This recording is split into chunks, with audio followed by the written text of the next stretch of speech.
पाप मोचनी एकादशी व्रत कथा। राजा मांधाता ने धर्म के गुहनतम रहस्यों के ज्ञाता महर्षि लोमश से पूछा, हे ऋषि श्रेष्ठ, मनुष्य के पापों का मोचन किस प्रकार संभव है? कृपया कर कोई सरल उपाय बताइए जिससे सहज ही पापों से छुटकारा मिल जाए। महर्षि लोमश ने कहा, चैत्र मास के कृष्ण पक्ष की एकादशी का नाम पाप मोचिनी एकादशी है। इसके व्रत के प्रभाव से मनुष्य के अनेक पाप नष्ट हो जाते हैं। मैं तुम्हें इस व्रत की कथा सुनाता हूँ। प्राचीन समय में चित्ररथ नामक एक वन था। उसमें अप्सराएं किन्नरों के साथ विहार किया करती थी। वहाँ सदैव वसंत का मौसम रहता था, अर्थात उस स्थान पर सदैव नाना प्रकार के पुष्प खिले रहते थे। कभी गंधर्व कन्याएं विहार किया करती थी तो कभी स्वयं देवेंद्र अन्य देवताओं के साथ क्रीड़ा किया करते थे। उसी वन में मेधावी नाम के एक ऋषि भी तपस्या में लीन रहते थे। वह भगवान शिव के अनन्य भक्त थे। एक दिन मंजू घोषा नामक एक अप्सरा ने उनको मोहित कर उनकी निकटता का लाभ उठाने की चेष्टा की। इसलिए वह कुछ दूरी पर बैठ वीणा बजाकर मधुर स्वर में गाने लगी। उसी समय शिव भक्त महर्षि मेधावी को कामदेव भी जीतने का प्रयास करने लगे। कामदेव ने उस सुंदर अप्सरा के भ्रू का धनुष बनाया, कटाक्ष को उसकी प्रत्यंचा बनाई और उसके नेत्रों को मंजू घोषा अप्सरा का सेनापति बनाया।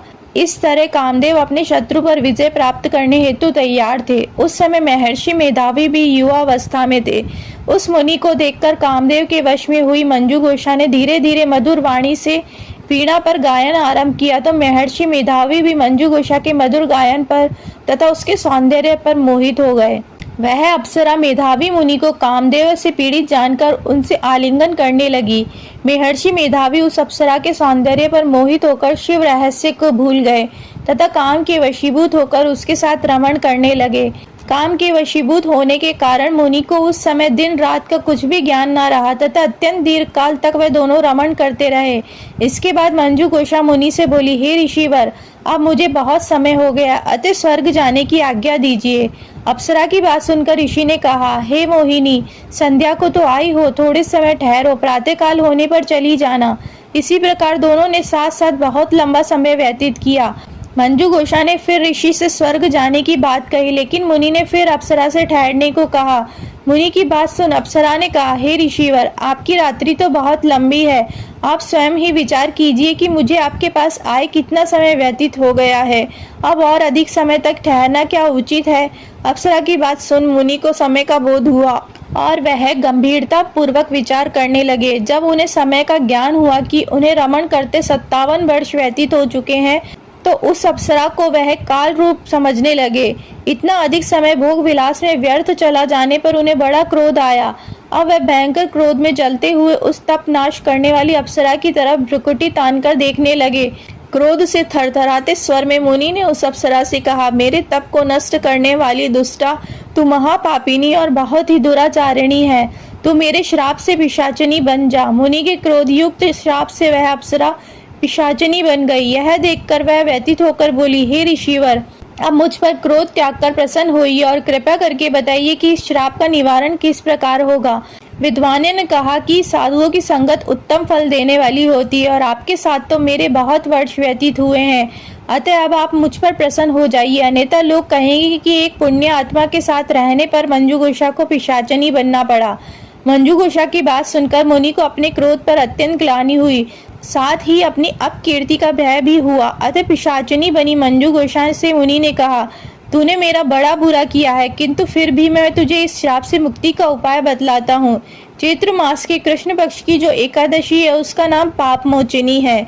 उस एकादशी का उपवास करने से तेरे पिशाचिनी की देह से मुक्ति हो जाएगी। ऐसा कहकर मुनि ने उसको व्रत का सब विधान समझा दिया। तदुपरांत अपने पापों का प्रायश्चित करने हेतु वह अपने पिता चैवन ऋषि के पास गए। चैवन ऋषि ने अपने पुत्र मेधावी को देखकर कहा, हे पुत्र, ऐसा क्या किया है तूने कि तेरे सभी तप नष्ट हो गए हैं, जिससे तुम्हारा समस्त तेज मलिन हो गया है। मेधावी मुनि ने लज्जा से अपना सिर झुकाकर कहा, पिताश्री, मैंने एक अप्सरा से रमण करके बहुत बड़ा पाप किया है। इसी पाप के कारण संभवतः मेरा सारा तेज और मेरा तप नष्ट हो गया है। ऋषि ने कहा, हे पुत्र, तुम चैत्र माह के कृष्ण पक्ष की पाप मोचनी एकादशी का विधि तथा भक्ति पूर्वक उपवास करो। इससे तुम्हारे सभी पाप नष्ट हो जाएंगे। अपने पिता चैवन ऋषि के वचनों को सुनकर मेधावी मुनि ने पाप मोचनी एकादशी का व्रत विधि पूर्वक किया। उसके प्रभाव से उनके सभी पाप नष्ट हो गए। मंजू घोष अप्सरा भी पाप मोचनी एकादशी का उपवास करने से पिशाचिनी की देह से छूट गई और पुनः अपना सुंदर रूप धारण कर स्वर्गलोक में चली गई। लोमश मुनि ने कहा, हे राजन, इस पाप मोचनी एकादशी के प्रभाव से समस्त पाप नष्ट हो जाते हैं। इस एकादशी की कथा के श्रवण में पठन से 1 सहस्त्र गोदान करने का फल प्राप्त होता है।